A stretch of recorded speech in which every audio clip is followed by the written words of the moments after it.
Gracious greetings, giving honor to whom honor is due. The pastors, the clergymen and women, it's only women in this group. The clergy women, the lay persons.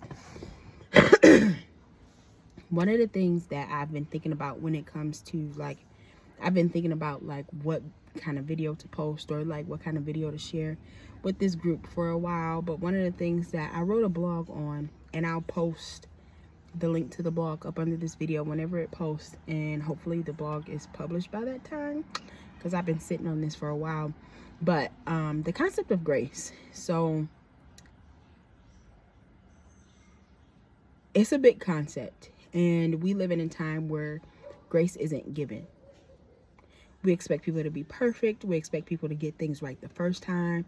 Even if you think on social media and stuff like that, there's so much equated to your value based on how many likes you get or how perfect your video is in accordance to the algorithm.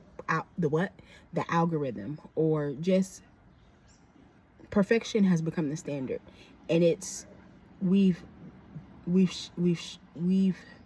gone away from giving people grace, and even in their humanity, not even to say imperfections, but humanity, right? So humanity, that term gives us room to have imperfection. That term gives us room to mess up. That term gives us room to say, this isn't perfect. It's not my job to be perfect. That's God's job to be perfect.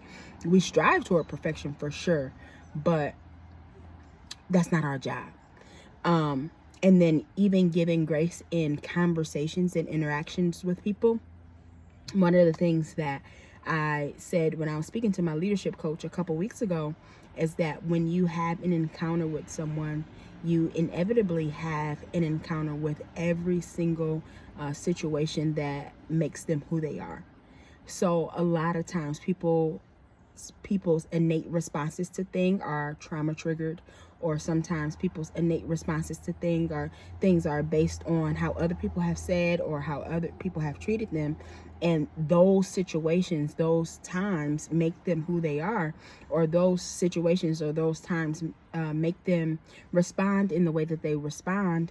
And we have to give grace for people in that way. There are people that don't have the same paradigm as us, or even don't have the same vantage point as us, and we have to be at a place to be willing to give them grace to be exactly who they are in every space. One of the things that I live on, and I don't know if I share this with other people, but my personal mantra is to be exactly and authentically who you are in every space, and everybody else will adjust.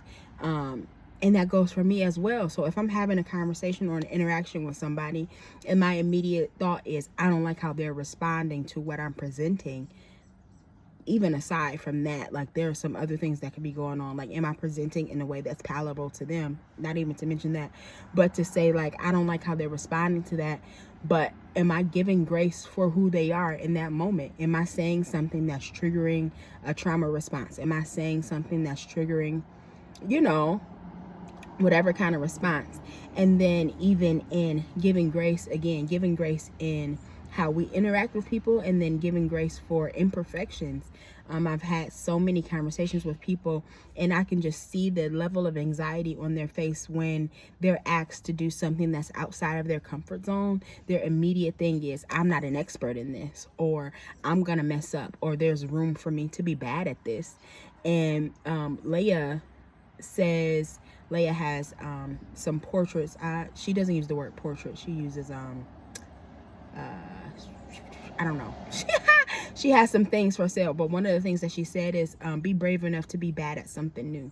So that's even giving grace for, again, that humanity label, giving grace for that humanity, to be bad at something. It's okay to be bad at something. Perfection doesn't have to be the ultimate level of achieving. So when you think about your goals, and when you think about your personal life, and you think about all the things that you want to do,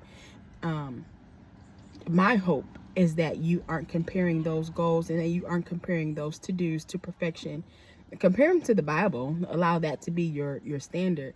but don't say I'm not good at this because I'm not perfect at it. So just as much as we need to give grace to other people, we need to give grace to ourselves as well. And again, I wrote a whole blog about it, and I've just been sitting on it for some time. But it's definitely an area that I'm noticing, just like in the community and in the world today, grace has been like pushed off to the side, and we're expecting people to be perfect, like right off rip. We're expecting people to I had a conversation with somebody about expectations. So often we don't communicate our expectations, where we expect people to meet those expectations without our communication, and there's no grace for people's humanity. And this video has been lasting for 6 minutes, so I'm going to wrap it up. I don't know what the time limit is, but I do want to admonish all of us to both give grace to people and to give grace to ourselves. Dismantling the idea that perfection is the standard, and not allowing room for our humanity. We are, Pastor says, we are humans being, right? So we'll never get to the place where we're absolutely perfect at a thing. And I feel like that's dangerous. That's a dangerous place to be, where if you feel like you're absolutely 100% perfect at a thing. My husband says it's important to remain teachable.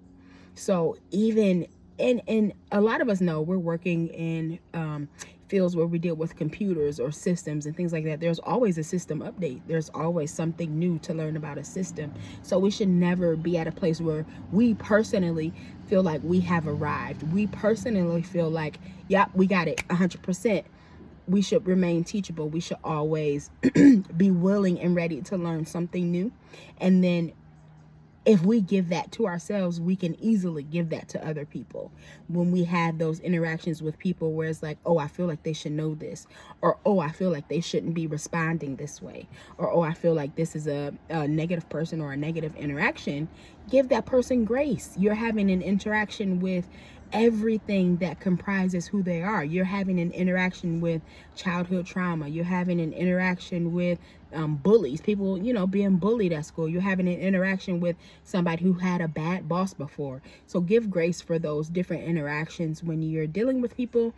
Give grace to yourself as you dare to be bad at something new. That's a bug.